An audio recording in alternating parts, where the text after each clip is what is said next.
গত কয়েকদিন ধরে একটা খবর সামাজিক যোগাযোগ মাধ্যমে বেশ ঘুরছে। বলা হচ্ছে এবার নাকি মুদির দোকান, মিষ্টির দোকান, এমনকি ছোট ছোট রেস্তোরাঁতেও নতুন করে ভ্যাট বসছে। কিন্তু সত্যিই কি এখন থেকে এসব দোকানে ভ্যাট দিতে হবে, নাকি পুরো বিষয়টি নিয়ে কিছু ভুল বোঝাবুঝি হচ্ছে? চলুন সহজভাবে পুরো বিষয়টি একটু ডিটেইলসে জেনে নেই। প্রস্তাবিত 2026-27 অর্থ বছরের বাজেটে সরকার খুচরা ব্যবসার জন্য একটি নতুন একক ভ্যাট ব্যবস্থার পরিকল্পনা করেছিল। এই পরিকল্পনায় মুদির দোকান, প্রসাধনীর দোকান, মিষ্টির দোকান, রেস্তোরাঁ সহ মোট 16টি খুচরা ও সেবামূলক খাতকে অন্তর্ভুক্ত করার কথা বলা হয়েছিল। যেসব ব্যবসার বার্ষিক বিক্রি 50 লাখ টাকার নিচে, তাদেরও এই ব্যবস্থার আওতায় আনার পরিকল্পনা ছিল। এক্ষেত্রে প্রতি মাসে 1,000 টাকা থেকে সর্বোচ্চ 10,000 টাকা পর্যন্ত নির্ধারিত ভ্যাট দেওয়ার ধারণা ছিল।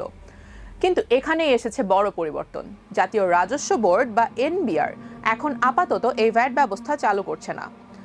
অর্থাৎ বাজেট পাশ হওয়ার পর থেকেই মুদির দোকান, মিষ্টির দোকান বা ছোট ছোট রেস্তোরাঁয় নতুন ভ্যাট বসে যাচ্ছে এমনটা নয়।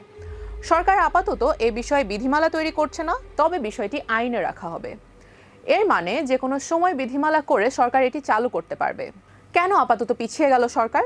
কারণ বিষয়টি নিয়ে ব্যবসায়ীদের মধ্যে ব্যাপক উদ্বেগ তৈরি হয়েছিল। বাংলাদেশ দোকান মালিক সমিতি এর বিরোধিতা করে। তাদের বক্তব্য ছিল, ছোট দোকানদাররা সারাদিন দোকান চালিয়ে কোনো রকমের সংসার চালায়, তাদের ওপর অতিরিক্ত ভ্যাট চাপানো হলে ব্যবসা পরিচালনার আরও কঠিন হয়ে যাবে।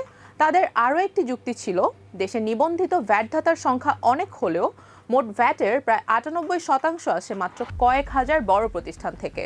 তাহলে আগে বড় পরিসরে কর ফাঁকি বা রাজস্ব ঘাটতি বন্ধ করা উচিত, ছোট ব্যবসায়ীদের উপর নতুন চাপ সৃষ্টি করা নয়। তাছাড়া অতিরিক্ত ভ্যাটের খরচ যোগান দিতে মুদি দোকানদারদের সব পণ্যের দাম বাড়িয়ে দিতে পারেন বলেও ধারণা করা হয়। এদিকে বাজেটে আরেকটি বড় পরিবর্তন আসছে ভ্যাট ব্যবস্থাপনায়। আগে প্রতি মাসে ভ্যাট রিটার্ন জমা দিতে হতো, এখন সেটি 3 মাস পরপর জমা দেওয়ার সুযোগ রাখা হচ্ছে। এর ফলে ব্যবসায়ীদের প্রশাসনিক ঝামেলা ও খরচ কিছুটা কমবে। তবে কর বিশেষজ্ঞরা বলছেন এতে একটি ঝুঁকিও রয়েছে, কারণ 3 মাস ধরে ভ্যাটের টাকা ব্যবসায়ীদের কাছেই থাকবে। কেউ যদি সেই টাকা অন্য কাজে খরচ করে ফেলেন, তাহলে পরে ভ্যাট পরিশোধে সমস্যা হতে পারে। তাই সুবিধা যেমন আছে, তেমনি দায়িত্বও বাড়ছে। সব মিলিয়ে এখন পর্যন্ত সবচেয়ে গুরুত্বপূর্ণ তথ্য হলো, মুদির দোকান, মিষ্টির দোকান বা ছোট রেস্তোরাঁয় নতুন একক ভ্যাট এখনই কার্যকর হচ্ছে না। তবে আইনে বিষয়টি রাখা হচ্ছে, তাই ভবিষ্যতে যে কোনো সময় এটি কার্যকর করার সুযোগ সরকারের হাতে থেকে গেল। আপনার কি মনে হয়, ছোট ব্যবসায়ীদের ওপর এই ধরনের ভ্যাট থাকা উচিত, নাকি বড় কর ফাঁকিদাতাদের দিকেই আগে নজর দেওয়া উচিত? আপনার মতামত কমেন্টে জানাবেন।